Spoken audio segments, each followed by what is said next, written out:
গত 2 সপ্তাহে আমরা আপনাদের শোনাচ্ছিলাম কয়েক শতাব্দী প্রাচীন শ্রীরামপুর শহরের গল্প। নবাব আলীবর্দী খাঁ এর থেকে ডেনিসরা ফরমান নিয়ে এসে বাণিজ্য কুঠি নির্মাণ করে শ্রীরামপুরে। ডেনিসরা কিনে নেয় সেখানকার জমি। ডেনমার্কের অন্তর্ভুক্ত হয় শ্রীরামপুর। সে সময় শ্রীরামপুরে গড়ে উঠেছিল একাধিক শিক্ষা প্রতিষ্ঠান। সেসব গল্প আমরা আগের সপ্তাহেই করেছি। আজ থাকছে তৃতীয় তথা শেষ পর্ব। প্রথম বা দ্বিতীয় পর্ব শুনতে ডেসক্রিপশনে দেওয়া লিঙ্কে ক্লিক করবেন। আপনারা শুনছেন ক্লক টাওয়ার পডকাস্ট। পৃথিবীর বিভিন্ন দেশের বিভিন্ন সময়ের বিভিন্ন মানুষের গল্প নিয়ে আসি আমরা প্রত্যেক সপ্তাহের শুক্রবার। এমন সব গল্প যা শুনতে গল্প হলেও আসলে সত্যি।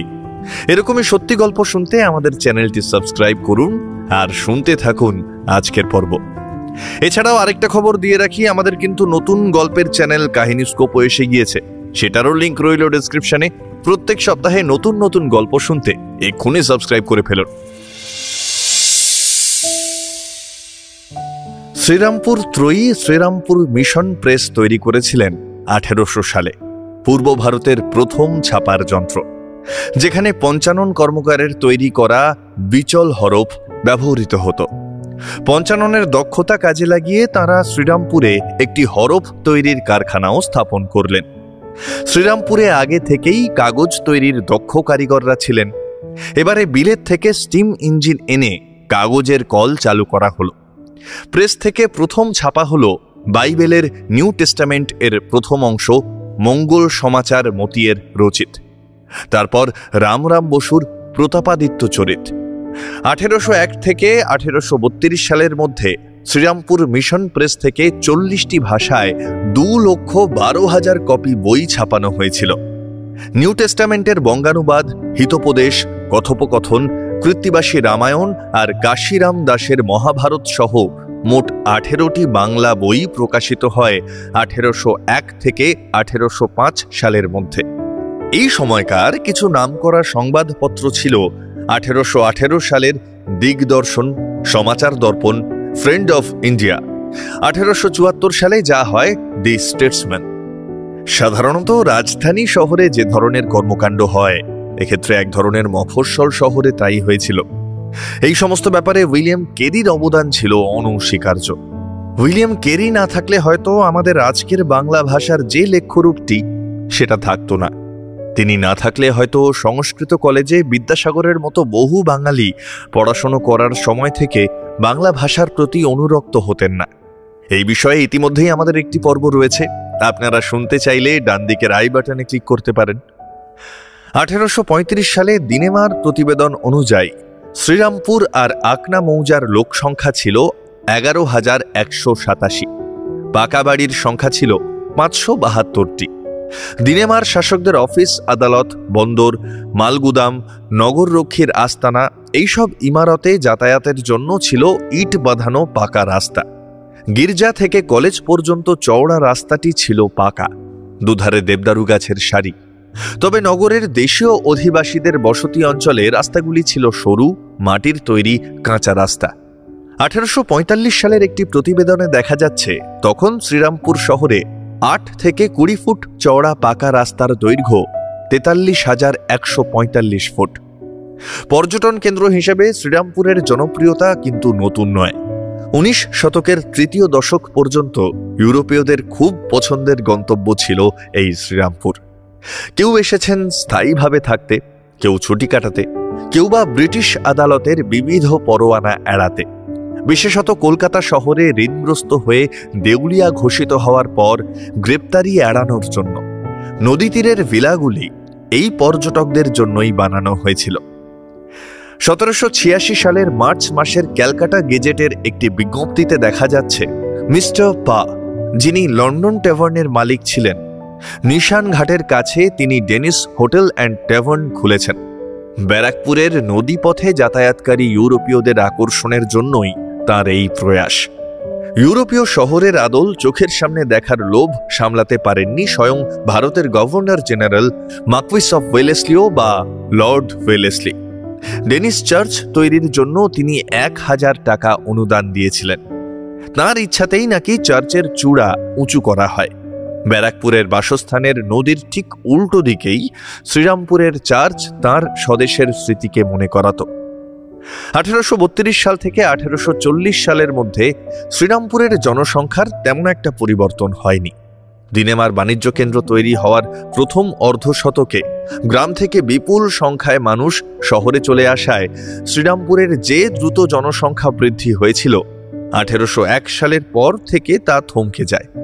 19 শতকের প্রথমার্ধে দুদফায় শ্রীরামপুর ব্রিটিশ অধিকারে থাকার সময়ে দিনেমার বাণিজ্যের অবনতি হয়। তারই প্রতিফলন আমরা দেখি জনসংখ্যাতেও। জন্ম আর মৃত্যুহার জনিত যে স্বাভাবিক পরিবর্তন, তার বাইরে অন্য কোনো পরিবর্তন হয়নি জনসংখ্যায়। 1840 সালে শ্রীরামপুর আর আকনার 10,258 জন জনসংখ্যার মধ্যে খ্রিস্টানদের সংখ্যা ছিল 339, 180 জন প্রোটেস্ট্যান্ট, 218 জন ক্যাথলিক এবং 1 জন আর্মেনিয়ান। দেশীয় খ্রিস্টানের সংখ্যা 41 জন। শ্রীরামপুর লাগোয়া জননগর গ্রামে দেশীয় খ্রিস্টানদের বসতি ছিল। 1835 থেকে 40, 5 বছরে শ্রীরামপুরে বসবাসকারী খ্রিস্টানদের সংখ্যা কমেছিল। 1761 সালে অসেলাম নামে এক ফরাসি কার্মেলাইট পাদ্রী শ্রীরামপুরে রোমান ক্যাথলিক চার্চ তৈরি করেন। শহরে ক্যাথলিকদের সংখ্যা বৃদ্ধি পাওয়ায় 1776 সালে যে চার্চটি তৈরি হয় সেটি কিন্তু এখনও টিকে আছে। মিশনারি ত্রয়ী আসার পরে শ্রীরামপুরে চালু হয় যে প্রোটেস্ট্যান্ট প্রার্থনা গৃহটি, সেটি এখন পরিচিত মিশন চ্যাপেল নামে।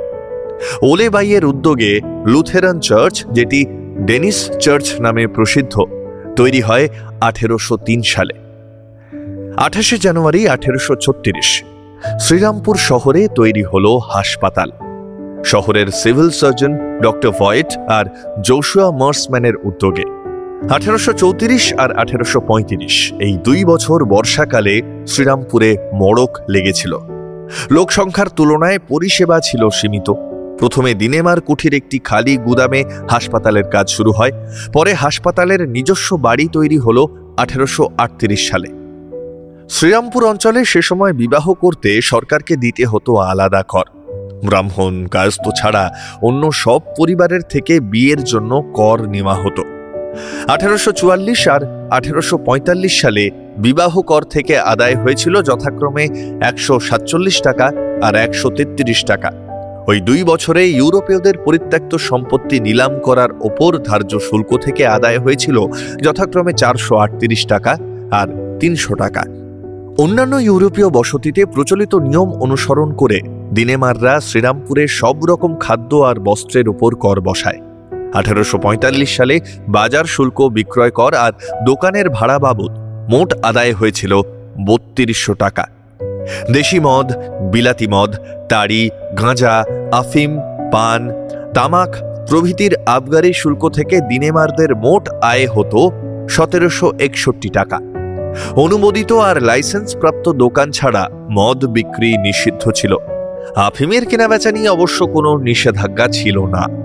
যে কোনো পণ্য শ্রীরামপুরে আনা কিংবা শ্রীরামপুরের বাইরে পাঠানোর জন্য সীমান্ত শুল্ক বা ফ্রন্টিয়ার ডিউটি নামে কর দিতে হতো। বল্লভপুর আর যাত্রাতে 2টো চৌকি বানায় প্রশাসন। তবে একসময় দেখা গেল কর থেকে চৌকির খরচও উঠছে না। তাছাড়া চৌকির কর্মচারীদের অসততাও আরও সমস্যা বাড়িয়ে তুলেছিল। এসব কারণে 1833 সাল নাগাদ সীমান্ত শুল্ক তুলে দেওয়া হয়। তাহলে বুঝছেন তো, জিএসটি নিয়ে এখন আমাদের যেমন মাথা ব্যথা, ততটা না থাকলেও জনসাধারণের মাথা তখনও ছিল, আর ব্যথার কারণও ছিল বৈকি। 1777 সালে শ্রীরামপুরের প্রশাসনিক দায়িত্ব আসে 3 সদস্যের এক কাউন্সিলের হাতে। প্রথম সদস্য ক্রাউন রিজেন্ট বা রাজ প্রতিনিধি তথা গভর্নর, দ্বিতীয় সেনাবাহিনীর প্রধান আর অস্ত্রাগারের কর্তা, তৃতীয় সদস্য শহরের মেয়র তথা ম্যাজিস্ট্রেট, শেরিফ ও পুলিশ প্রধান। 1755 সালে কুঠি স্থাপন থেকে 1845 সালে হস্তান্তর এবং 90 বছরে 2 দফায় শ্রীরামপুর শহরের দখল নিয়েছিল ব্রিটিশ ইস্ট ইন্ডিয়া কোম্পানি। 1801 সালে ইউরোপে ডেনমার্কের সঙ্গে যুদ্ধ বাঁধলে শ্রীরামপুর দখল করে ব্রিটিশরা। অ্যামিয়েন্সের শান্তি চুক্তির মাধ্যমে সংঘর্ষের অবসান হলে পরের বছরই তারা ফিরিয়ে দেয় দিনেমারদের হাতে। 1808 সালে আবার যুদ্ধ বাঁধলে অধিকারভুক্ত অঞ্চলের দখল নেয় তারা। 7 বছর বাদে 1815 সালে কিয়েল এর শান্তি চুক্তির পর শ্রীরামপুর প্রত্যর্পণ করা হয়। 1801 সালে প্রথমবার ব্রিটিশ অধিকারে যাওয়ার ঠিক আগের বছরগুলি ছিল দিনেমার বাণিজ্যের স্বর্ণযুগ।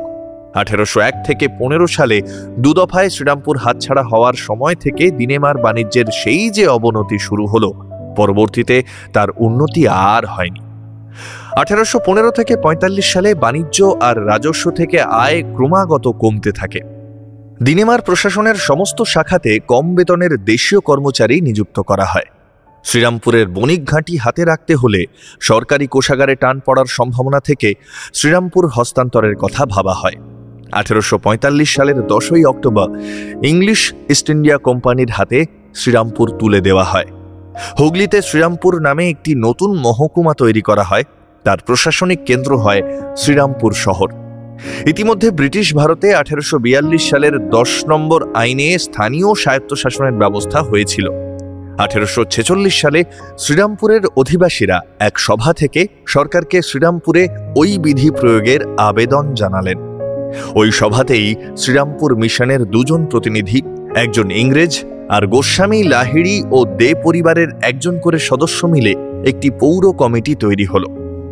1846 সালের 13ই ফেব্রুয়ারি শ্রীরামপুর পৌরসভা গঠন করে সরকারি বিজ্ঞপ্তি জারি হলেও শেষ অবধি কার্যকর হয়নি। অবশেষে 1864 সালের 3 নম্বর আইনের জোরে 1865 সালে শ্রীরামপুর পৌরসভা তৈরি হল। রিষড়া আর কোন্নগর হল শ্রীরামপুর পৌরসভার অংশ। দিনেমার বাণিজ্য কুঠি স্থাপনের মধ্যে দিয়ে শ্রীরামপুরের যে প্রাথমিক নগরায়ন শুরু হয়েছিল তা যেন পূর্ণতা পেল আজকের পৌর শহর শ্রীরামপুরের মধ্যে দিয়ে। আমাদের গল্পটি ফুরলো আর নোটে গাছটি। তাহলে কেমন লাগলো আজকের পর্ব? অবশ্যই জানান কমেন্টে। আমরা বাংলা ভাষায় আপনাদের জন্য তৈরি করার চেষ্টা করছি বাঙালির ইতিহাসের সবথেকে বড় অডিও লাইব্রেরি। আগামী প্রজন্মের জন্য আমরা রেখে যেতে চাইছি চেনা শহর বা মফস্বলের অচেনা গল্প, কিছু মানুষের গল্প। আপনাদের যদি আমাদের কাজ ভালো লাগে তাহলে অবশ্যই একটা লাইক করে দেবেন। আরও এরকম পর্ব শুনতে চাইলে সাবস্ক্রাইব করে সঙ্গে থাকবেন। আর যদি মনে করেন এরকম কাজ আরো অনেক অনেক মানুষের কাছে পৌঁছানো উচিত, তাহলে না হয় একটু বন্ধুদের সঙ্গে শেয়ার করে নেবেন। আপনাদের ছোট্ট ভালোবাসা আমাদের পৌঁছে দিতে পারে আরো অনেক অনেক মানুষের কাছে।